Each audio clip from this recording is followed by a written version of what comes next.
Urine pregnancy test చేసుకుంటే positive వచ్చింది madam, కానీ స్కాన్ చేసుకుంటే ప్రెగ్నెన్సీ లేదని చెప్పారు.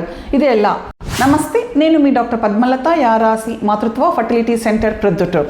మీరు యూరిన్ ప్రెగ్నెన్సీ టెస్ట్ చేసుకున్నప్పుడు ప్రెగ్నెన్సీ పాజిటివ్ వచ్చింది అని అంటే దానికి కారణం వచ్చేసి బీటా హెచ్సిజి అనే హార్మోన్ అండి.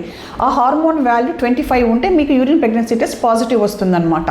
కానీ అదే స్కానింగ్లో మీకు కనిపించాలా అంటే ప్రెగ్నెన్సీ మినిమం 1500 ఉండాలి బీటా హెచ్సిజి వాల్యూ. ఈ రెండింటి మధ్యలో బీటా హెచ్సిజి కానీ ఉంది అని అంటే మీకు ప్రెగ్నెన్సీ యూరిన్లో కనపడుతుంది కానీ స్కానింగ్లో కనిపించదు. అటువంటప్పుడు మనం ఏం చేస్తామనంటే ఏదైనా ఎక్టోపిక్ ప్రెగ్నెన్సీ ఉందా లేదా బయోకెమికల్ ప్రెగ్నెన్సీనా అని చూసుకునేదానికి పేషెంట్ని తిరిగి మళ్ళీ 2 days తర్వాత రమ్మని చెప్తామన్నమాట. మళ్ళీ 2 days తర్వాత వచ్చినప్పుడు బీటా హెచ్సిజి హార్మోన్ రిపీట్ చేస్తాము.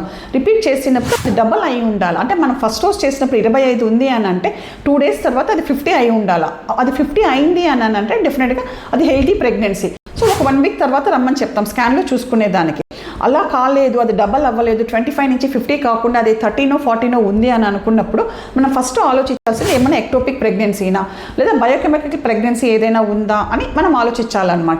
అంతేకాని యూరిన్ ప్రెగ్నెన్సీలో కనిపించింది కానీ స్కాన్లో లేదు అంటే వెంటనే మీరు అది ప్రెగ్నెన్సీ లేదు అని అనుకోవాల్సిన అవసరం లేదండి.